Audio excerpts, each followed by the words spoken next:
what do you find are some of the key things that you become and you cannot let go as you're trying to scale the business? Well, what will happen is when you free up your time from doing the day to day. So there's for every business, there's two areas. There's client acquisition and then fulfillment, right?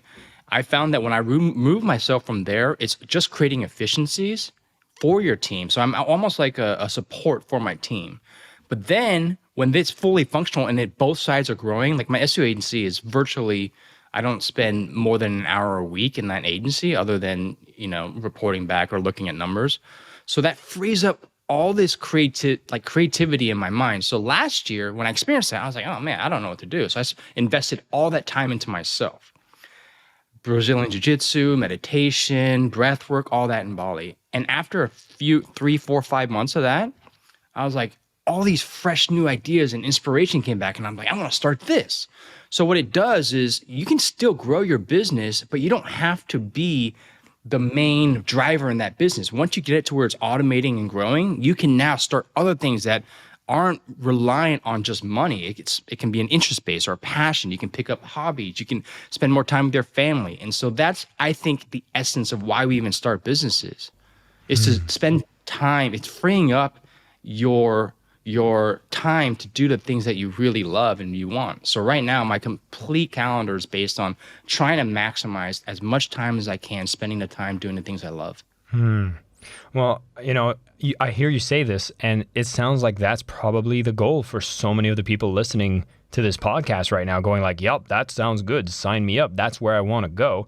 But it's not necessarily where everybody is right now. And I feel like there's a kind of a graduation process before we get to that promised land. And so I'd love to know some of the foundational skills that you were using and working on maybe at the earlier stages that got you to a space where you can now be where you are now. The foundational skill I learned that really helped me understand who I need to hire was just learning skills quickly. Understanding, okay, I'm really good at marketing and sales. I hate doing the fulfillment. So that was one area where I was like, okay, I need to find someone for that. And it was a lot of trial and error, but I'll try and dump the wisdom that I've learned over the last couple of years on hiring people. Let's say you label out your task, you prioritize that. A lot of people, when you're like, okay, I want to hire this one position, you'll interview 2 or 3 people, and then you're like, all right, this sucks. Like finding people to interview, it's just not very fun. It feels like you're not moving your business. So they tend to hire the third after only interviewing 3, 4, maybe 5 people. What I found is I was like, all right, let's create a system to where I can just get a ton of applications for every role. Because if you look at Harvard gets like 60,000 applications a year, right? And they only let in like 2,000 or 3,000 people. So they get to pick from the cream of the crop. If we take that concept and we add it to your business, how do you get a ton of people to apply for your position? So you're not choosing from the 3 or 4 that you interviewed that randomly you ran into, but it's the hundreds of people that have applied. And so I created this system to allow me to do that at scale, because I realized that knowing the position that I want to hire for, I don't have to be the best at it, but I need to understand the core building blocks of that. I can now write a job description, create them to basically fill an application into my hiring machine, and then I can filter them out by hundreds and hundreds of applications. And so in there, what I do is I have them do a trial task, right? So let's say I get 100 applications. I've already gotten several hundreds for writers in my business, right? And so what I do is I have them write a sample article, because this is basically what they're going to be doing on a day-to-day that will move my business. The article doesn't have to be very long. It needs to be a small sample. It shouldn't take more than 30 minutes or an hour, and I'll pay them for it. Some tasks are unpaid if it's really quick, but I want them to demonstrate, number one, that they can actually do the job that I've broken down that will give me a return.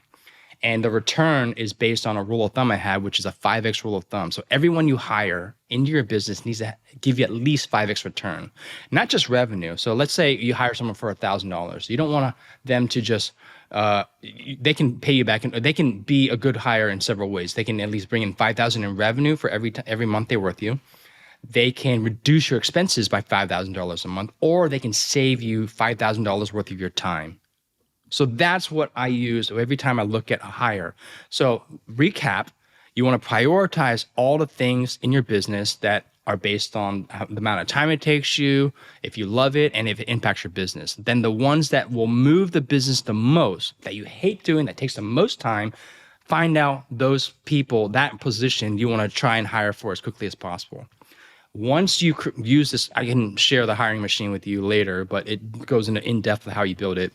Once you get all these applications, you want to give them a trial task based on that role. That is the thing that can be doing day in, day out to move your business. If it's sales calls, or if it's creating videos or whatever it is, a small 30-minute to hour task, you can potentially pay for it. It doesn't have to be, it could be free. And of those, you hire the one that has the best probability of making it work. And usually, I'd say that the probability is significantly higher with those people that I bring on that they make an impact day one. You know what I love when I hear you speak about this process is, as a sales guy, I can see that what you've designed is a sales process for your hiring process.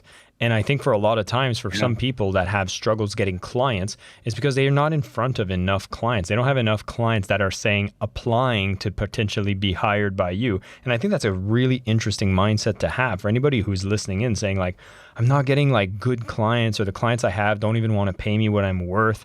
And I think is the same type of mentality that you need to have when it comes to deriving a sales system that brings you the types of people that you want to have as clients as well.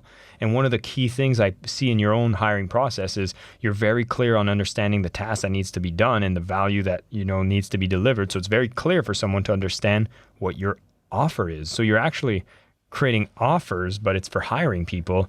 And I love looking at that from a different perspective, because obviously I'm always looking at a sales lens here. And hiring is one of those things that get often neglected. And the fact that you have that skill set that allowed you to really build that system. And for those of you who are on the Facebook community, we're going to have a couple extra shares. And if you're just listening to the podcast and you haven't joined our Facebook community, we always live stream our interviews. We have some bonus resources and some extra interaction. So you'll definitely want to be there in the community. We'll put a link in the show notes for you guys to join.